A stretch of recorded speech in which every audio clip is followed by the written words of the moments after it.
Welcome back പ്രിയപ്പെട്ട പ്രേക്ഷകരെ. 1 PM ന്യൂസിലേക്ക് പ്രിയപ്പെട്ട പ്രേക്ഷകർ സ്വാഗതം. ആദ്യം സങ്കടകരമായ ഒരു വിയോഗ വാർത്ത തന്നെയാണ്. ഇന്ത്യൻ സംഗീതത്തിലെ ഇതിഹാസ ഗായിക ആശാ ഭോസ്ലെ അന്തരിച്ചു. മുംബൈയിലെ ബ്രീച്ച് കാൻഡി ആശുപത്രിയിൽ ചികിത്സയിലിരിക്കുകയാണ് അന്ത്യം. 92 വയസ്സായിരുന്നു. രാജ്യം പത്മവിഭൂഷൺ, ദാദാ ഫാൽക്കെ പുരസ്കാരങ്ങൾ നൽകി ആദരിച്ചിട്ടുണ്ട്. ശ്രീനാഥ് ചന്ദ്രനും സ്മിത ഹരിദാസും ഏറ്റവും വിവരങ്ങളുമായി ചേരുന്നു. ആദ്യം ശ്രീനാഥിലേക്കാണ്. ശ്രീനാഥ്, ആശുപത്രിയിലായിരുന്നു എങ്കിലും ഒരു തിരിച്ചുവരവ് കുടുംബം പ്രതീക്ഷിച്ചിരുന്നു. ഈ പറയുന്ന അല്ലാത്ത തരത്തിലുള്ള ആശങ്കയോടുന്ന വാർത്തകൾ ഒഴിവാക്കണമെന്നൊരു അഭ്യർത്ഥനയൊക്കെ നടത്തിയിരുന്നു. പക്ഷേ ദൗർഭാഗ്യവശാൽ അത് സംഭവിച്ചില്ല. ഉണ്ടായ നഷ്ടം അത് നികത്താനാവാത്ത നഷ്ടമെന്ന് വെറുതെ പറയുന്നതല്ല, അക്ഷരാർത്ഥത്തിൽ അതങ്ങനെ തന്നെയാണ്. ശ്രീനാഥ്, തീർച്ചയായും ഇന്നലെ പകലാണ് യഥാർത്ഥത്തിൽ ആശാ ഭോസ്ലെയുടെ ആരോഗ്യനില മോശമായതിനെ തുടർന്നുള്ള വിവരങ്ങൾ പുറത്തു വന്നത്. അന്ന് ആ സമയം വാർത്താ ഏജൻസികൾ നൽകിയത് അവർക്ക് ഹൃദയാഘാതം ഉണ്ടായ ഉടനെ ആശുപത്രിയിൽ പ്രവേശിപ്പിച്ചു എന്നതായിരുന്നു. ബ്രീച്ച് കാൻഡി ആശുപത്രിയിലെ ICUവിലായിരുന്നു ആശാ ഭോസ്ലെ ഇന്നലെ ഉണ്ടായിരുന്നത്. രാത്രിയോടെയാണ് കുടുംബം ഇതുമായി ബന്ധപ്പെട്ട് കുടുംബത്തിന് പറയാനുള്ള കാര്യം ഒരു വാർത്താക്കുറിപ്പായി ഇറക്കി. അതിൽ അവർ പറഞ്ഞത് യഥാർത്ഥത്തിൽ നെഞ്ചുവേദനയൊപ്പം തന്നെ വലിയ തളർച്ചയും നെഞ്ചിൽ അണുബാധയും കൊണ്ടാണ് ആശുപത്രിയിലേക്ക് മാറ്റേണ്ടി വന്നത് എന്നതാണ്. സ്വകാര്യതയെ മാനിക്കണം എന്നും ആ വാർത്താക്കുറിപ്പിൽ ഉണ്ടായിരുന്നു. പക്ഷേ രാത്രി ഡോക്ടർമാരിൽ നിന്ന് നമുക്ക് മനസ്സിലാക്കാൻ കഴിഞ്ഞത് സ്ഥിതി ഒരല്പം ഗുരുതരമാണ് എന്നത് തന്നെയായിരുന്നു. എന്നാലും ആശാ ഭോസ്ലെയുടെ ആരാധകരും കുടുംബവും ഒപ്പം ആശയെ അറിയാവുന്ന എല്ലാവരും തന്നെ അവർ തിരിച്ചു വരും ജീവിതത്തിലേക്ക് എന്നത് പ്രതീക്ഷിച്ചുകൊണ്ടിരുന്നു, പ്രാർത്ഥനകളോടെ കാത്തിരുന്നു. പക്ഷേ ഇപ്പോൾ ഉച്ചയാകുമ്പോഴേക്കും മരണ വാർത്തയാണ് ബ്രീച്ച് കാൻഡി ആശുപത്രിയിൽ നിന്ന് പുറത്തേക്ക് വരുന്നത്. മൃതദേഹം ഇപ്പോൾ ആശുപത്രിയിലാണ് ഉള്ളത്. നാളെ ഇപ്പോൾ പൊതുദർശനം ഉണ്ടാകും എന്നതാണ് മകൻ ആനന്ദ് ഇപ്പോൾ അറിയിച്ചിട്ടുള്ളത്. നാളെ 11 മണിക്ക് വീട്ടിൽ പൊതുദർശനം ഉണ്ടാകും എന്നതാണ്. വൈകിട്ട് 4 മണിയോടെ മുംബൈയിലെ ശിവാജി പാർക്കിൽ വെച്ച് സംസ്കാര ചടങ്ങുകൾ നടക്കും എന്നതും കുടുംബം അറിയിച്ചിട്ടുണ്ട്. അതുകൊണ്ട് അവസാനമായി ഒരു നോക്ക് കാണാനൊക്കെയുള്ള അവസരം ഇനിയിപ്പോൾ നാളെയാകും ഉണ്ടാവുക എന്നതാണ് കുടുംബം അറിയിച്ചിട്ടുള്ളത്. ഇന്ത്യൻ സംഗീത രംഗത്തെ സംബന്ധിച്ചിടത്തോളം വലിയ നഷ്ടമാണ് എന്ന കാര്യത്തിൽ യാതൊരു സംശയവുമില്ല. ലതാ മങ്കേഷ്കർ സഹോദരിയെ പോലെ തന്നെ വിഖ്യാതയായ ഗായികയാണ്. ഏറ്റവും കൂടുതൽ പാട്ടുകൾ റെക്കോർഡ് ചെയ്തതിൻ്റെ ഗിന്നസ് ബുക്കിൽ അടക്കം ഇടം പിടിച്ച ഗായികയാണ്. പല ഭാഷകളിലായി, അത് 9 ഭാഷയാണോ 10 ഭാഷയാണോ എന്നറിയില്ല, ചിലയിടങ്ങളിൽ അത് 20 ഭാഷകളിലധികം എന്നൊക്കെ കാണുന്നുണ്ട്. അത് എത്രയായാലും അനവധി ഭാഷകളിലായി 12,000-ലധികം പാട്ടുകൾ പാടിയിട്ടുള്ള ഗായികയാണ് ആശാ ഭോസ്ലെ. 2 തവണ ദേശീയ പുരസ്കാരം നേടിയിട്ടുള്ള, ദാദാ സാഹിബ് പുരസ്കാരം നേടി, 2008-ൽ പത്മവിഭൂഷൺ പുരസ്കാരം നൽകി. അങ്ങനെ രാജ്യത്തിൻ്റെ അംഗീകാരങ്ങൾ നേടിയിട്ടുള്ള, രാജ്യത്തെ സംഗീതത്തെ അന്താരാഷ്ട്ര തലത്തിൽ ഉയർത്തി കാണിച്ചിട്ടുള്ള ഗായികയാണ് ഇപ്പോൾ വിടവാങ്ങുന്നത്. ഏറെ ദുഃഖകരമായ വാർത്ത ഇപ്പോൾ മുംബൈയിലെ ബ്രീച്ച് കാൻഡി ആശുപത്രിയിൽ നിന്നാണ് വരുന്നത്. ഹാഷ്മി. ശ്രീനാഥ് ചന്ദ്രൻ വാർത്തയുടെ വിവരങ്ങൾ നൽകുകയായിരുന്നു. മുംബൈയിലെ ബ്രീച്ച് കാൻഡി ആശുപത്രിയിലാണ് ആശാ ഭോസ്ലെയുടെ അന്ത്യം.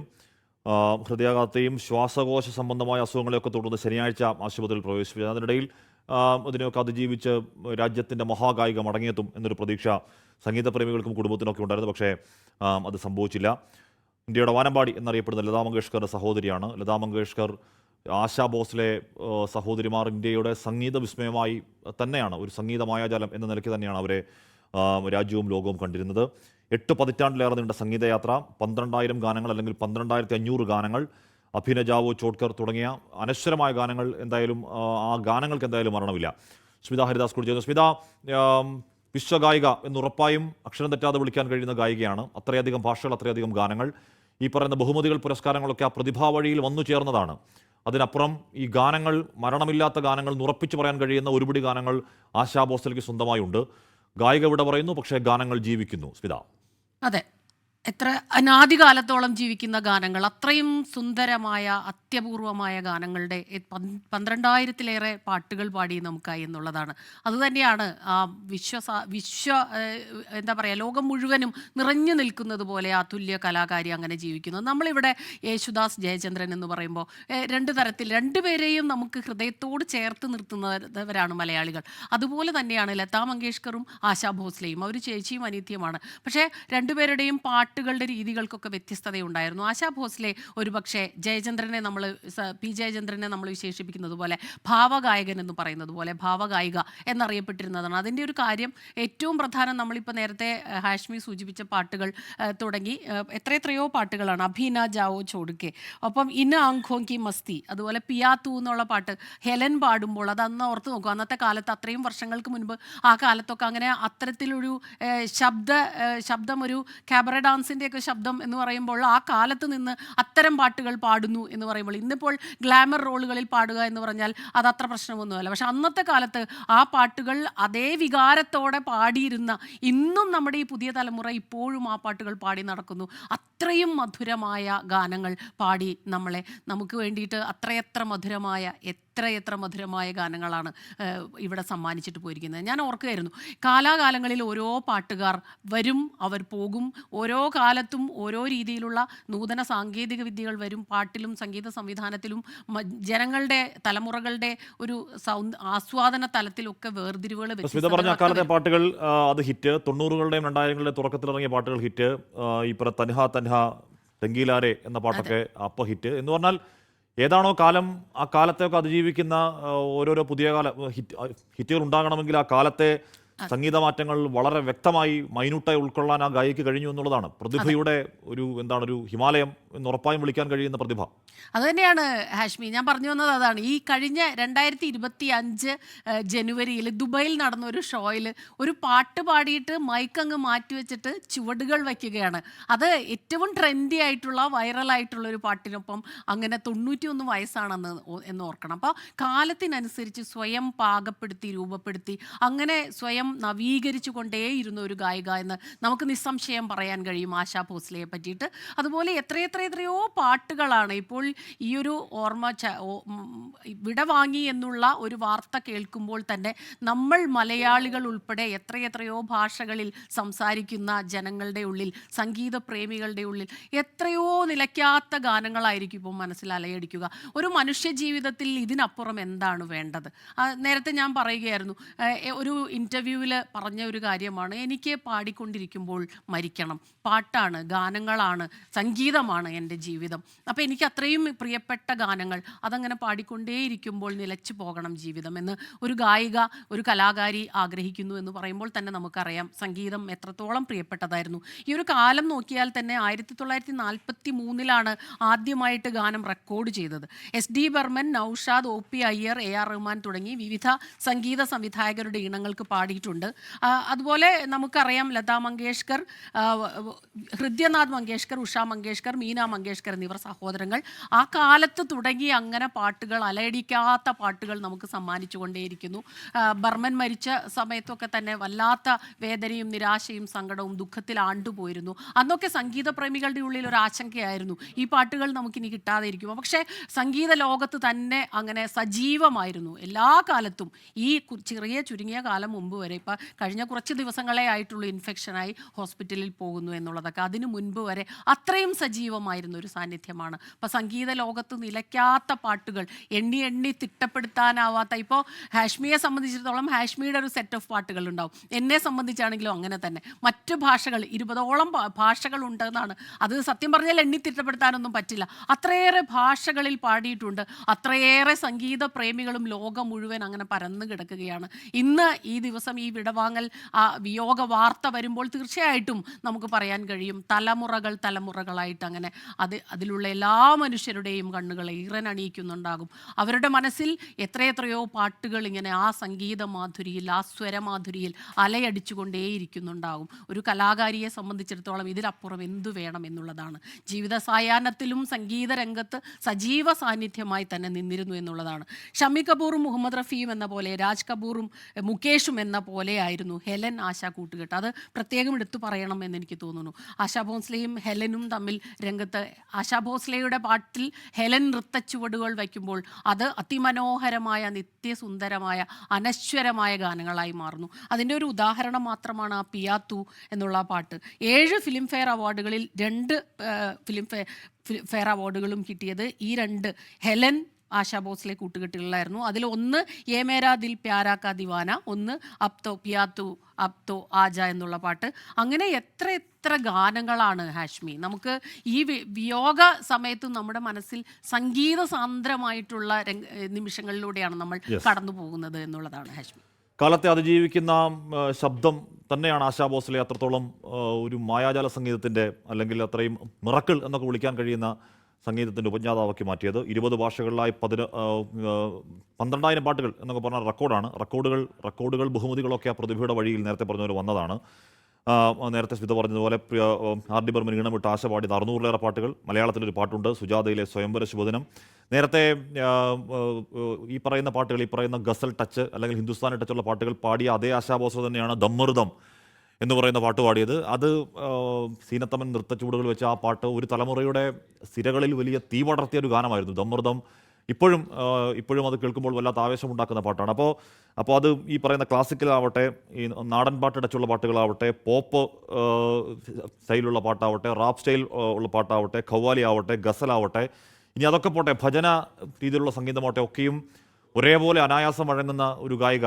അതുകൊണ്ട് ഈ ഗാനങ്ങളൊക്കെ എടുത്തു ഓർത്തു നോക്കിയാൽ നമ്മുടെ നാവിൽ നിൽക്കുന്ന, നമ്മുടെ ഹൃദയത്തിൽ വലിയ തരംഗങ്ങൾ ഉണ്ടാക്കിയ ഒട്ടുമിക്ക എല്ലാ പാട്ടുകളും പാടിയത് ആശാ ഭോസ്ലെയാണെന്ന് ഇന്ന് മനസ്സിലാക്കേണ്ടി വരും. അത് ഈ ഗായകർ മരിച്ചു കഴിയുമ്പോഴാണ് ഈ പാട്ടുകളൊക്കെ പാടിയത് ഇവരാണോ എന്ന പലർക്കും ചില പാട്ടുകൾ ഒക്കെ വലിയ തരംഗമുണ്ടാക്കിയ ഒരുപാട് പാട്ടുകൾ. എസ് കെ എൻ കൂടി ചേരുന്നു. എസ് കെ എൻ, ഇന്ന് രാവിലെയും കൂടി എസ് കെ എൻ പറഞ്ഞതായിരുന്നു, ഫ്ലവേഴ്സുമായി നമുക്ക് വളരെ അടുത്ത ബന്ധം ആശാ ഭോസ്ലെയുമായി ഉണ്ട്. നമ്മുടെ ഫ്ലവേഴ്സിൻ്റെ ലോഞ്ചിന് ആശാ ഭോസ്ലെ വന്നതാണ്, അവരുടെ സാന്നിധ്യം കൊണ്ട് ധന്യമാക്കിയതാണ്. ഇന്ന് നമ്മൾ ഫ്ലവേഴ്സിൻ്റെ 11ാം വാർഷികം ആഘോഷിക്കുന്ന കൂടിയാണ്. അപ്പോൾ ഈ വിയോഗം നമുക്ക് വ്യക്തിപരമായ വേദന കൂടിയാണ് എസ് കെ എൻ. വല്ലാത്തൊരു സങ്കടകരമായ സാഹചര്യമായിരുന്നു അത്. കാരണം ഇതേപോലൊരു ഏപ്രിൽ 12-ാം തീയതിയാണ് ആശാ ഭോസ്ലെ നമുക്ക് വേണ്ടി കൊച്ചിയിൽ വന്നത്. നമുക്ക് ഓർക്കാൻ കുറച്ച് കാര്യങ്ങളുണ്ട്. അതിനുമുമ്പ് നമ്മുടെ ചലച്ചിത്ര പിന്നണി ഗായിക സുജാത മോഹൻ ഇപ്പോൾ ടെലിഫോൺ ലൈനിലുണ്ട്. സുജാത, ഈ ആശാ ഭോസ്ലെ പോലൊരു മഹാഗായിക വിടവാങ്ങുമ്പോൾ എനിക്കറിയാം ഒരു പാട്ടുകാരി എന്ന നിലയിൽ സുജാതയ്ക്ക് ഓർമ്മിക്കാൻ ഒരുപാട് കാര്യങ്ങളുണ്ടാവും. സുജു എന്താ ഇപ്പോൾ പറയുക?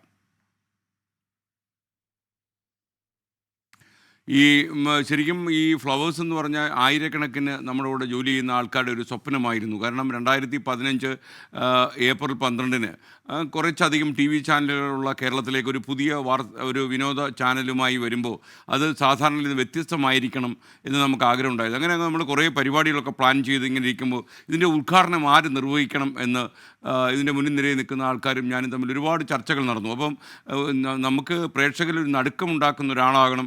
അങ്ങനെ ബോളിവുഡിലെ ഒരുപാട് ആളുകളുടെ പേരുകൾ നമ്മൾ ആലോചിച്ചു. ഷാരൂഖ് ഖാൻ തുടങ്ങി എത്രയോ ആൾക്കാരുടെ പേരുകൾ നമ്മൾ ആലോചിച്ചപ്പോഴും നമുക്ക് ഹൗ എന്നൊന്നും പറയാൻ ഒന്നുമില്ല. കാരണം അവരൊക്കെ പലപ്പോഴും പല ഘട്ടങ്ങളിലായി പലയിടങ്ങളിലും കേരളത്തിൽ വന്നിട്ടുണ്ട്, പല ഉദ്ഘാടനങ്ങൾ നിർവഹിച്ചിട്ടുണ്ട്, പല പരസ്യങ്ങളിൽ അവർ നിന്നിട്ടുണ്ട്. അതുകൊണ്ടൊന്നും മലയാളി പ്രേക്ഷകനെ നമുക്ക് ഞെട്ടിക്കാൻ കഴിയില്ല എന്ന് തോന്നിയപ്പോൾ പെട്ടെന്ന് അവിടെ ഇരുന്ന ആരാണെന്ന് ഞാൻ ഓർമ്മിക്കുന്നില്ല, നമുക്ക് ആശാ ഭോസ്ലെ കൊണ്ടുവന്നാൽ എങ്ങനെ ഉണ്ടാകും എന്ന് ചോദിച്ചു. അപ്പോൾ അതൊരു പുതുമയാണ്. കേരളത്തിലേക്ക് ഇത്തരം ഇൻ്റർനാഷണലി അറിയപ്പെടുന്ന ഒരു ചലച്ചിത്ര പിന്നണി ഗായിക, ഇത്രയധികം റെക്കോർഡിട്ട് ഒരു പിന്നണി ഗായിക വരിക എന്ന് പറഞ്ഞാൽ അതൊരു ചെറിയ സംഭവമായിരിക്കില്ല എന്ന് നമുക്ക് തോന്നുകയും പിന്നീട് അവരെ എങ്ങനെ കിട്ടും എന്നുള്ളത് നമ്മൾ വിചാരിച്ചു അത് ഭയങ്കര ബുദ്ധിമുട്ടുള്ള കാര്യമാണ്. ആരെങ്കിലും വഴിയൊക്കെ നമ്മൾ സഞ്ചരിച്ച് ആശാ ഭോസ്ലെയിൽ എത്തുക എന്നുള്ളതൊക്കെ ആയിരുന്നു ആലോചന. പക്ഷേ എന്നാൽ അത്തരം ഒരു കാര്യമൊന്നും വേണ്ടി വന്നില്ല. അപ്പോൾ നമ്മൾ സംസാരിക്കുന്നതിനിടയിൽ ചലച്ചിത്ര പിന്നണി ഗായിക സുജാത മോഹൻ കൂടി ടെലിഫോൺ ലൈനിൽ ചേരുകയാണ്. സുജാതയ്ക്കും ഒരുപാട് ഓർമ്മിക്കാൻ, കാരണം ഒരു പാട്ടുകാരി എന്നുള്ള നിലയിൽ കുറച്ചുകൂടെ ആഴത്തിൽ ആശാ ഭോസ്ലെ മനസ്സിലാക്കിയിട്ടുള്ള പാട്ടുകാരിയാണ് സുജാത മോഹൻ എന്ന് ഞാൻ വിലയിരുത്തുന്നു. സുജു, ഇപ്പോൾ ഈ വിയോഗം നമ്മളെ സംബന്ധിച്ചിടത്തോളം ഒരു മഹാഗായികയുടെ വിയോഗമാണ് ഉണ്ടായിരിക്കുന്നത്. ഒരുപക്ഷെ ഇന്ത്യൻ സംഗീതത്തിന് ഏറ്റവും സംഭാവനകൾ നൽകാൻ കഴിഞ്ഞ ഗായികമാരിൽ ഒരാൾ. സുജുവിൻ്റെ മനസ്സിൽ ഇപ്പോഴെന്താണ്? ആശാജി ഇന്ത്യൻ സംഗീതം മാത്രമല്ല, ഇന്റർനാഷണൽ സംഗീതത്തിലും ഒരുപാട് ഇന്റർനാഷണൽ ബാൻഡ്സ് ആയിട്ടൊക്കെ കൊളാബറേറ്റ് ചെയ്തേക്കുന്ന ഒരു ഗായികയാണ്. വളരെ ഫോർവേഡ് തിങ്കിങ് ഉള്ള മ്യൂസിക്കലി ഉള്ളൊരു ഗായികയാണ്. ആ സമയത്ത് തന്നെ കേട്ടിട്ടില്ലേ പാട്ടുകളൊക്കെ, ഡുവറ്റ്സ്, നമ്മുടെ എന്താ പറയുക, ഡാൻസ് സോങ്സ് ഒക്കെ ആശാജിയുടെ ആർക്കും തൊടാൻ കൂടെ പറ്റില്ല. പിയാത്തു അബ്തു ആദ്യമൊക്കെ എന്താ എനി ടൈപ്പ് ഓഫ് സോങ് കൊടുത്ത ഞാൻ ഭയങ്കര തീവ്ര രസികയാണ് ആശാജിയുടെ. ആശാജിയുടെ എന്താ പറയുക, വോയിസിൽ കൊടുക്കുന്ന മോഡ്യുലേഷൻസ്, അത് എന്ത് ടൈപ്പാണ്, ഗസൽ ആണെങ്കിലും ലൈറ്റ് സോങ്സ് ആണെങ്കിലും റൊമാൻറ്റിക് സോങ്സ് ആണെങ്കിലും ക്ലാസിക്കലി ഭയങ്കരമായിട്ട് പഠിച്ച ഒരു മ്യൂസീഷ്യനാണ്.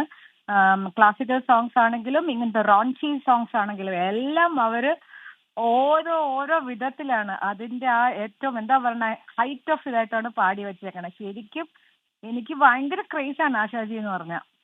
എനിക്ക് എന്റെ ക്രേസ് അറിഞ്ഞിട്ടോ അതോ എന്റെ സിംഗിങ് ആശാജിയുടെ ഇൻഫ്ലുവൻസ് ഒരുപാട് ഉള്ളത് കൊണ്ട് എന്താണെന്ന് അറിയില്ല. ആശാജിയുടെ ഒരുപാട് പാട്ടുകൾ, റഹ്മാനൊക്കെ താളിലത്തെ പാട്ട്, റംഗീലത്തെ പാട്ട്, പിന്നെ കൊഞ്ച നേരം തമിഴ് പാടിയപ്പോൾ അതിന്റെ തെലുങ്ക് വേർഷൻ എല്ലാം എനിക്കാണ് മ്യൂസിക് ഡയറക്ടേഴ്സ് തന്നെ. അത് എനിക്കൊരു ഭയങ്കര ഭാഗ്യം ഉണ്ടായിട്ടുണ്ട്. പിന്നെ വേറൊന്ന് എടുത്തു പറയാനുള്ളത് കാതൽ പിശാസെ എന്ന് പറഞ്ഞൊരു പാട്ട് ഞങ്ങൾ പാടുമ്പോൾ ആശാജിയെ പോലെ പാടണം എന്ന് പറഞ്ഞാൽ ആ ടേപ്പ് കൊണ്ടുവച്ച് ആശാജിയുടെ ഓരോ പാട്ട് കേട്ട് കേട്ട് കേട്ട് ഞങ്ങൾ റെക്കോർഡ് ചെയ്തിരുന്നു. മനഃപൂർവ്വം അങ്ങനെ ഒരു ഡിഫറെന്റ് ആയിട്ട് പാടിപ്പിക്കണം എന്ന് പറഞ്ഞ് പാടിയതാണ് ആ പാട്ട്. അപ്പോൾ അങ്ങനെ അത്രയും അധികം ഇൻഫ്ലുവൻസ് എന്റെ സിംഗിങ്ങിൽ ആശാജി എനിക്ക് തന്നിട്ടുണ്ട്.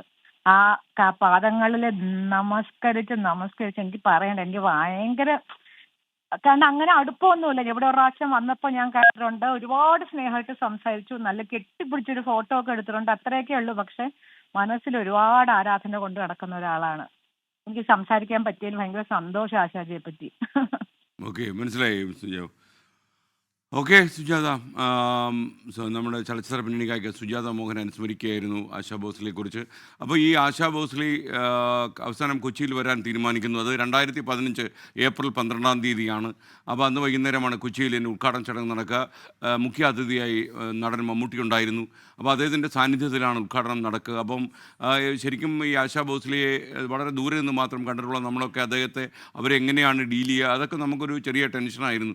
പക്ഷേ ഞാൻ മനസ്സിലാക്കിയ ഒരു കാര്യം, ഇത്രയും ഔന്നിത്യത്തിൽ നിൽക്കുന്ന ഈ മഹാഗായിക എത്ര ലാളിത്യത്തോടെയാണ് പെരുമാറുന്നത്. ഇവിടുത്തെ ഒരു സാധാരണ ഒരു വീട്ടമ്മയെ പോലെയായിരുന്നു നമ്മളെയൊക്കെ ഡീൽ ചെയ്ത്. നമ്മളൊന്നും ഒരു പരിചയമില്ലെങ്കിൽ ഒരുപാട് കൊല്ലമായി ബന്ധമുള്ളതുപോലെ സംസാരിക്കുക, നമ്മുടെ വേദിയിലേക്കൊക്കെ വളരെ ലളിതമായിരിക്കുക, അതുപോലെ ഉദ്ഘാടനത്തിൻ്റെ ചടങ്ങ് നീണ്ടുപോയെങ്കിലും അവിടെ കാത്തിരിക്കുക, അതൊക്കെ സത്യം പറഞ്ഞു കഴിഞ്ഞാൽ നമുക്ക് ഇത്രയും വലിയ ഒരാളിൽ നിന്ന് വരുമോ എന്നൊക്കെ നമ്മൾ വിശ്വസിക്കില്ല. അത്ര അവിശ്വസനീയമായ ലാളിത്യം നിറഞ്ഞ പെരുമാറ്റമായിരുന്നു. വേദി കയറിയപ്പം അതിനൊരു വല്ലാത്ത ഗന്ധവും സൗകുമാരിയും ഉണ്ടായിരുന്നു.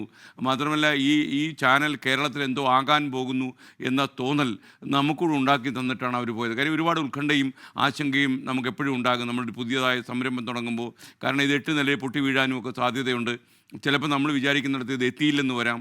അങ്ങനെയൊക്കെ ഒരുപാട് അത്ഭുതങ്ങൾക്ക് നടുവിൽ നിൽക്കുമ്പോഴാണ് ശരിക്കും ആശാ ഭോസ്ലെൻ്റെ ഉദ്ഘാടനം നിർവഹിക്കുകയും മഹാനടൻ മമ്മൂട്ടിയെ സാക്ഷിയാക്കി അവർ നന്നായി സംസാരിക്കുകയും അന്ന് ഞാൻ ഓർമ്മിക്കുന്നത് രഞ്ജിനി ഹരിദാസും ശ്രീശാന്തുമായിരുന്നു അവതാരകർ. ശ്രീശാന്തിനെ അവർക്ക് കേട്ടിട്ടുണ്ട്, അവർ കണ്ടിട്ടുണ്ടോ എന്ന് എനിക്കറിയില്ല, എന്നാലും വളരെ അടുത്ത് പരിചയമുള്ള പോലെ അവർ പ്രത്യേകിച്ച് അന്ന് ശ്രീശാന്തൊക്കെ ഇന്ത്യൻ ക്രിക്കറ്റ് വേദിയിൽ അറിയപ്പെടുന്നൊരു സമയമായിരുന്നു. അതുകൊണ്ട് തന്നെ ശ്രീശാന്ത് വളരെ അടുപ്പത്തോടെ, പ്രത്യേകിച്ച് ശ്രീശാന്ത് ഹിന്ദി അറിയാം എന്നുള്ളത് ഒരു മേന്മയായി. ശ്രീശാന്ത് വളരെ സ്നേഹത്തോടെ സംസാരിക്കുക, നമ്മളോടൊക്കെ വളരെ ലളിതമായി സംസാരിക്കുകയൊക്കെ ചെയ്തു. കാര്യം അവരെ കാണാനും അവരുമായി കുറച്ചു നേരം സംസാരിക്കാനും ഒക്കെ കഴിയുന്നതന്നെ വലിയൊരു ഭാഗ്യമായിട്ടാണ് ഞാൻ കാണുന്നത്.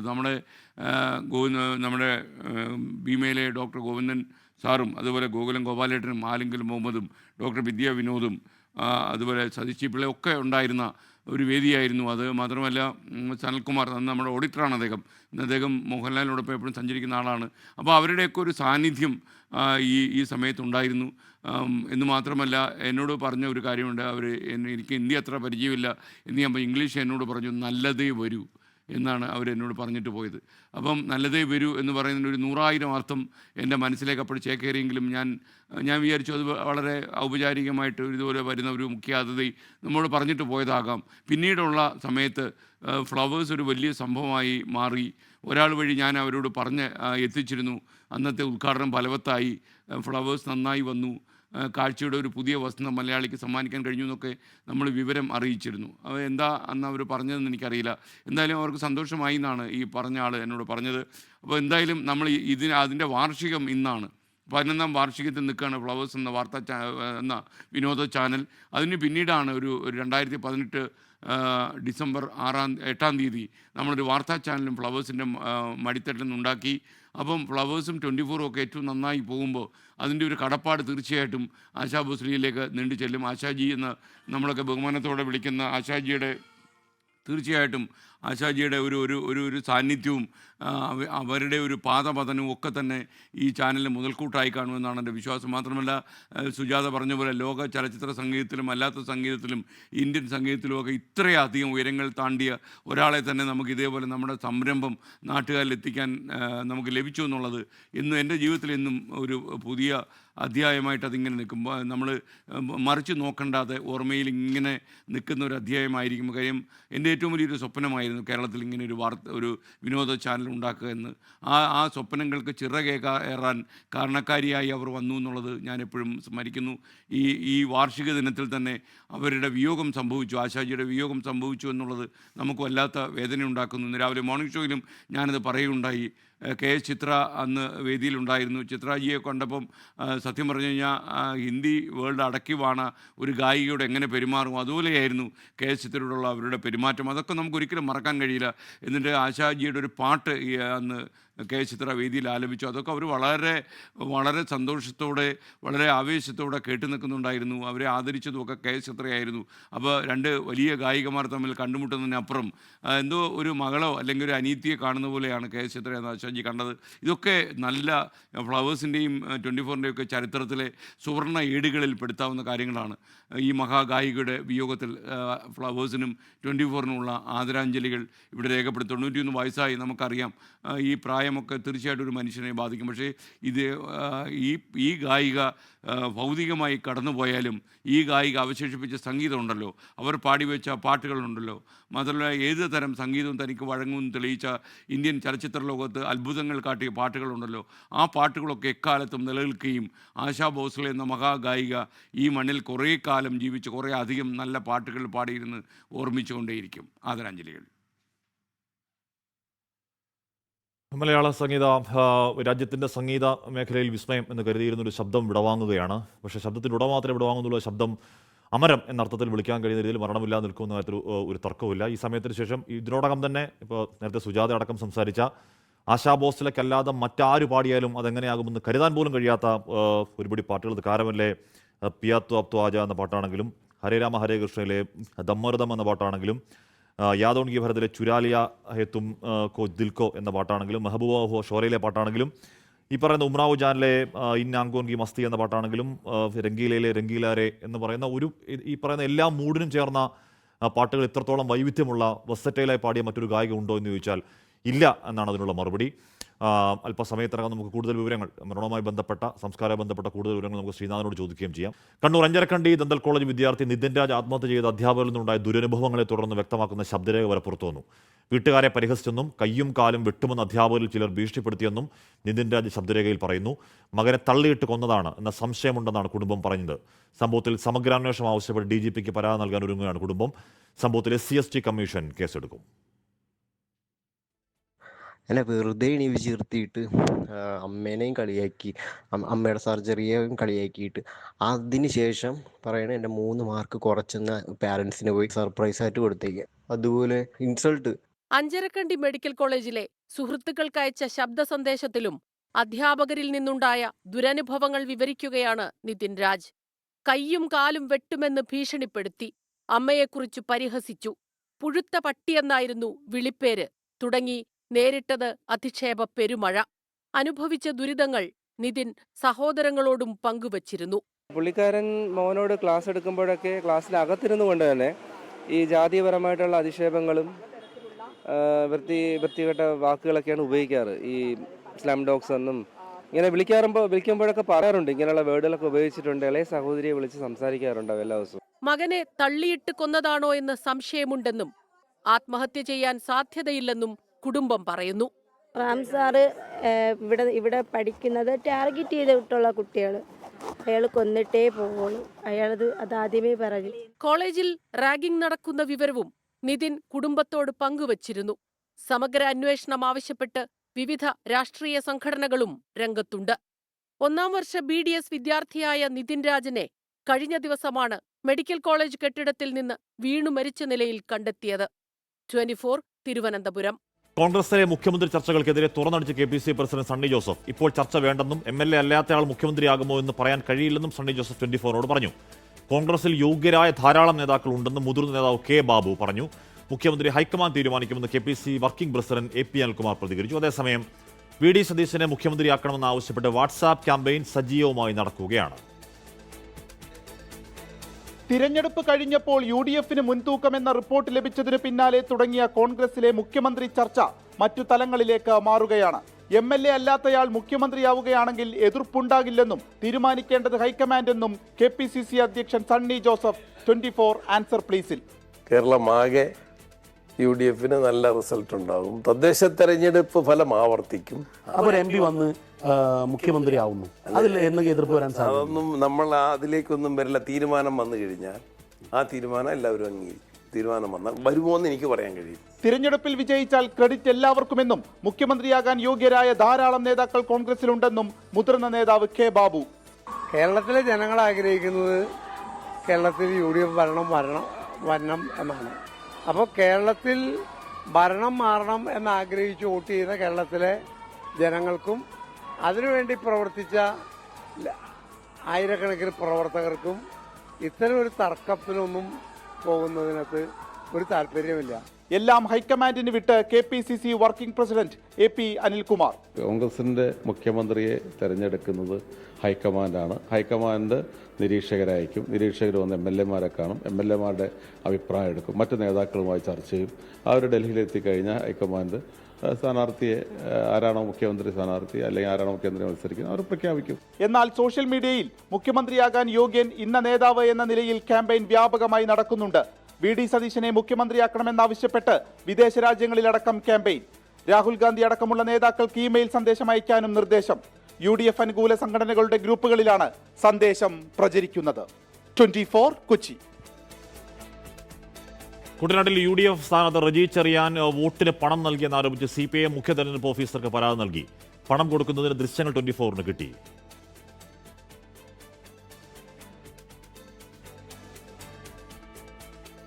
തെരഞ്ഞെടുപ്പ് തുടങ്ങിയ സമയം മുതൽ LDF സ്ഥാനാർത്ഥി എനിക്കെതിരെ പ്രവർത്തിക്കുന്നുവെന്ന് റജി ചെറിയാൻ പറയുന്നുണ്ട്. ഈ കൊടുത്ത പരാതിയിൽ നിയമപരമായിട്ട് എന്നോട് ചോദിക്കുമ്പം അതിന് തെളിവ് സഹിതം മറുപടി കൊടുക്കാം, ഒരു കുഴപ്പമില്ല. പിന്നെ ഗൂഗിൾ പേ, നമ്മളൊക്കെ ഇവിടെ മിനിമം ഏറ്റവും കുറവൊക്കെ ഉള്ള വിദ്യാഭ്യാസമുള്ളവരാണേലും ഇന്ന് റോഡിൽ നടക്കുന്ന ഒരു വിദ്യാഭ്യാസം ഇല്ലാത്തവരാണേലും ഗൂഗിൾ പേ കൊടുക്കുന്ന ഏതെങ്കിലും ഒരു ബാങ്ക് അക്കൗണ്ടിൽ നിന്നാണെന്ന് അറിയാമല്ലോ. തെളിവ് കൊണ്ടുവരട്ടെ. റജി ചെറിയാൻ്റെ ഏതെങ്കിലും ഒരു അക്കൗണ്ടിൽ നിന്ന് ഗൂഗിൾ പേ എനിക്കില്ല, അത് വേറെ കാര്യം. കാലങ്ങളായിട്ട് ഞാൻ അത് ഉപയോഗിക്കാറുമില്ല, എനിക്കറിയത്തുമില്ല. ഇനി ആ സമയത്ത് റജി ചെറിയാൻ ഏതെങ്കിലും ഫോണിൽ നിന്ന് ഗൂഗിൾ പേ എന്ന് പറയട്ടെ. അവിടെ ലൊക്കേഷനും എല്ലാം ഉണ്ടല്ലോ. നമുക്ക് ഈ രാജ്യത്ത് നിയമവും ഡിജിറ്റൽ തെളിവുകളൊക്കെ ഒത്തിരി വരണ്ടല്ലേ. അത് കണ്ടുപിടിച്ചിട്ട് അത് കൊണ്ടുവരണം. 40 ദിവസത്തിലേറെ തുടരുന്ന പശ്ചിമേഷ്യൻ സംഘർഷത്തിന് ശാശ്വത പരിഹാരം കാണാൻ പാകിസ്ഥാൻ മധ്യസ്ഥതയിൽ നടന്ന അമേരിക്ക-ഇറാൻ ചർച്ച പരാജയം. ആണവായുധം നിർമ്മിക്കില്ലെന്ന് ഉറപ്പു നൽകാൻ ഇറാൻ തയ്യാറാവുന്നില്ലെന്ന് US vice president JD Vance ആരോപിച്ചു. നയതന്ത്രം അവസാനിക്കുന്നില്ലെന്നും പാകിസ്ഥാനുമായും അയൽരാജ്യങ്ങളുമായുള്ള കൂടിയാലോചനകൾ തുടരുമെന്നും ഇറാൻ വിദേശകാര്യ വക്താവ് പറഞ്ഞു. വിഷയത്തിൽ അമേരിക്കൻ പ്രസിഡന്റ് ഡൊണാൾഡ് ട്രംപ് ഇതുവരെ പ്രതികരിച്ചിട്ടില്ല. ഇസ്ലാമാബാദിൽ 21 മണിക്കൂർ നീണ്ട സമാധാന ചർച്ചകളാണ് അലസിപ്പിരിഞ്ഞത്. അമേരിക്ക മുന്നോട്ട് വെച്ച നിബന്ധനകൾ അംഗീകരിക്കാൻ ഇറാൻ തയ്യാറായില്ലെന്നാരോപിച്ച് അമേരിക്കൻ പ്രതിനിധി സംഘത്തിന് നേതൃത്വം നൽകിയ വൈസ് പ്രസിഡന്റ് JD വാൻസ് ഇസ്ലാമാബാദിൽ നിന്നും മടങ്ങി. ആണവായുധം നിർമ്മിക്കില്ലെന്ന് ഇറാൻ ഉറപ്പു നൽകിയില്ലെന്നും JD Vance. Parliament speaker Mohammad Bagher ഗലിബഫിന്റെ നേതൃത്വത്തിലുള്ള ഇറാൻ പ്രതിനിധി സംഘവും ഇസ്ലാമാബാദിൽ നിന്നും മടങ്ങി. The bad news is that we have not reached an agreement, and I think that's bad news for Iran much more than it's bad news for the United States of America. So we go back to the United States having not come to an agreement. We've made very clear what our red lines are, what things we're willing to accommodate them on, and what things we're not willing to accommodate them on. Iran America മികച്ച ഒരു offer നൽകിയതായും അത് അംഗീകരിക്കണോ വേണ്ടയോ എന്ന് Iran തീരുമാനിക്കണമെന്നും vans വെളിപ്പെടുത്തിയെങ്കിലും എന്താണ് ആ വാഗ്ദാനമെന്ന് പറഞ്ഞില്ല. ചർച്ചയ്ക്കിടെ പ്രസിഡന്റ് ഡൊണാൾഡ് ട്രംപുമായി 6ലേറെ തവണ ബന്ധപ്പെട്ടെന്നും വാൻസ് വെളിപ്പെടുത്തി. എന്നാൽ ചർച്ചയിൽ നിന്നും പുറത്തുപോകാൻ അമേരിക്ക ഒഴികഴിവ് തേടുകയാണെന്നും അടിക്കടി മാറ്റുന്ന യുക്തിരഹിതമായ ആവശ്യങ്ങളാണ് അമേരിക്ക ഉന്നയിക്കുന്നതെന്നും ഇറാൻ വ്യക്തമാക്കി. ഹോർമുസിൽ അമേരിക്ക സംയുക്ത പങ്കാളിത്തം ആവശ്യപ്പെട്ടെന്നും ഇറാൻ നിരസിച്ചെന്നും റിപ്പോർട്ടുകളുണ്ട്. അമേരിക്കയുമായുള്ള അടുത്തഘട്ട ചർച്ചകളെക്കുറിച്ച് ആലോചിച്ചിട്ടില്ലെന്നും ചർച്ചയുടെ കാര്യത്തിൽ തിടുക്കമില്ലെന്നും ഇറാൻ പ്രതിനിധി സംഘവുമായി അടുത്ത വൃത്തങ്ങൾ വ്യക്തമാക്കി. എന്നാൽ നയതന്ത്രം അവസാനിക്കുന്നില്ലെന്നും ഇറാനും പാകിസ്ഥാനും അയൽരാജ്യങ്ങളുമായുള്ള കൂടിയാലോചനകൾ തുടരുമെന്നും ഇറാൻ വിദേശകാര്യ വക്താവ് ഇസ്മായിൽ ബാഗായി വ്യക്തമാക്കി. വിഷയത്തിൽ ട്രംപ് ഇനിയും പ്രതികരിച്ചിട്ടില്ല. ഇതിനിടെ ഇറാന് ചൈന ആയുധങ്ങൾ കൈമാറിയാൽ ചൈന വലിയ പ്രശ്നങ്ങൾ നേരിടേണ്ടിവരുമെന്ന് ഡൊണാൾഡ് ട്രംപ് മുന്നറിയിപ്പ് നൽകി. International desk 24. പാലക്കാട് NDA സ്ഥാനാർത്ഥി ശോഭാ സുരേന്ദ്രനെതിരെ കൂടുതൽ ഗുരുതര ആരോപണങ്ങളുമായി BJP സസ്പെൻഡ് ചെയ്ത വനിതാ നേതാവ് ബിന്ദു വിനയകുമാർ. ശോഭാ സുരേന്ദ്രൻ ലോക്സഭാ തെരഞ്ഞെടുപ്പ് കാലത്ത് ആലപ്പുഴ മണ്ഡലത്തിലും വോട്ടിന് പണം നൽകിയെന്നാണ് ആരോപണം. ശോഭയ്ക്കൊപ്പം ഉണ്ടായിരുന്ന ഫോട്ടോഗ്രാഫറുടെ ദുരൂഹ മരണത്തിൽ അന്വേഷണം വേണമെന്നും ആവശ്യപ്പെടുന്നു ബിന്ദു. വോട്ടിന് പണം ആരോപണത്തിൽ ശോഭാ സുരേന്ദ്രനെ വിടാതെ ബിന്ദു വിനയകുമാർ. ആലപ്പുഴയിൽ ലോക്സഭാ തെരഞ്ഞെടുപ്പിൽ മത്സരിച്ച കാലത്തും ശോഭ വോട്ടിന് പണം നൽകിയിരുന്നുവെന്ന് ബിന്ദു ആരോപിച്ചു. സംസ്ഥാന നേതൃത്വത്തിന് ശോഭയെ പേടിയാണെന്നും ബിന്ദു വിനയകുമാർ പറഞ്ഞു. ശോഭ ആലപ്പുഴയിലും ഈ സ്വഭാവക്കാരി തന്നെയായിരുന്നു എന്ന് പല രീതിയിലും നമുക്ക് മനസ്സിലാക്കാനായിട്ട് അന്വേഷിച്ചാൽ സാധിക്കാവുന്നതേ ഉള്ളൂ. അങ്ങനെ ഒരു സ്വഭാവമുള്ളത് കൊണ്ടാണല്ലോ പാലക്കാട് ഈ ഒരു ജയിക്കുമെന്നുള്ള സിറ്റുവേഷൻ വന്നപ്പോൾ പോലും ഇങ്ങനെ കാണിക്കുന്നത്. ഒരുപക്ഷെ ശോഭയെ ഭയമായതുകൊണ്ടായിരിക്കും, നമ്മളോട് ആ ഭയമില്ലാത്തത് കൊണ്ടായിരിക്കും. ശോഭാ സുരേന്ദ്രന്റെ ഫോട്ടോഗ്രാഫറായിരുന്ന ജസ്റ്റിൻ എന്നയാളുടെ മരണത്തിൽ ദുരൂഹതയുണ്ടെന്നും ബിന്ദു വിനയകുമാർ ആരോപിച്ചു. ശോഭാ സുരേന്ദ്രന്റെ കൂടെ ഉറ്റ തോഴനായിട്ട് നിരാഹാരം ഇരിക്കുന്ന സമയത്ത് ജസ്റ്റിൻ എന്ന് പറഞ്ഞൊരു ഫോട്ടോഗ്രാഫർ ഉണ്ടായിരുന്നു. പിന്നീട് അദ്ദേഹത്തിന് എന്താണ് സംഭവിച്ചത് എന്ന് നിങ്ങൾ പത്രക്കാരെ അന്വേഷിക്കുന്നത് അതേക്കുറിച്ചുള്ള കാര്യങ്ങളിലേക്ക് എത്തിച്ചേരാൻ നിങ്ങൾക്ക് സാധിക്കും. 30 വർഷം BJPക്ക് വേണ്ടി ജീവിതം മാറ്റിവെച്ചെന്നും പാർട്ടി കൈവിട്ടാലും BJPക്കാരിയായി തുടരുമെന്നുമാണ് ബിന്ദുവിന്റെ നിലപാട്. ബിന്ദുവിനെതിരെ കൂടുതൽ നടപടികളിലേക്ക് കടക്കാനാണ് BJPയുടെ തീരുമാനം. ശോഭാ സുരേന്ദ്രൻ ഭീഷണിപ്പെടുത്തുന്ന ഫോൺ സംഭാഷണം പുറത്തുവിട്ടതിനു പിന്നാലെ ബിന്ദു വിനയകുമാറിനെ BJP സസ്പെൻഡ് ചെയ്തിരുന്നു. 24 ആലപ്പുഴ. നമ്മുടെ റോഡുകളിലെ ഒരു സ്ഥിരം കാഴ്ചയിലേക്കാണ്. കൊച്ചി കളമശ്ശേരിയിൽ നിന്ന് ആലുവയിലേക്കുള്ള യാത്രയിലാണ് ഒരു കുട്ടിയെ മടിയിലിരുത്തി വാഹനം ഓടിപ്പിക്കുന്നത്. ദൃശ്യമൊന്ന് കാണണം.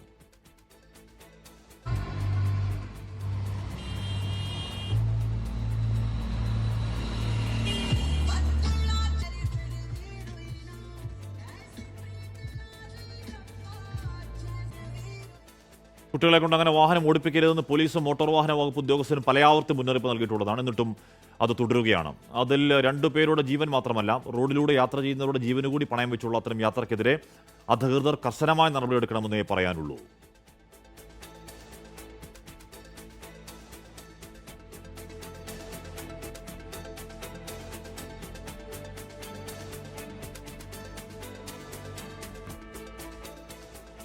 ഓക്കെ, പ്രിയപ്പെട്ട പ്രേക്ഷകരെ, അപ്പോൾ അത് അങ്ങേറ്റം തെറ്റായ പ്രവണതയാണ്, അപകടമുണ്ടാക്കുന്ന പ്രവണതയാണ്. MVD അടക്കം അതിൽ നടപടി ഉണ്ടാകുമെന്ന് പ്രതീക്ഷിക്കാം. ലോകത്തെവിടെയായാലും ഏത് സമയത്തും 24 വാർത്തകളും ഓഗ്മെന്റഡ് റിയാലിറ്റി പാക്കേജുകളും എക്സ്പ്ലെയിനറുകളും വിശദമായി കാണാൻ ഞങ്ങളുടെ YouTube ചാനൽ നിങ്ങൾക്ക് സബ്സ്ക്രൈബ് ചെയ്യാം.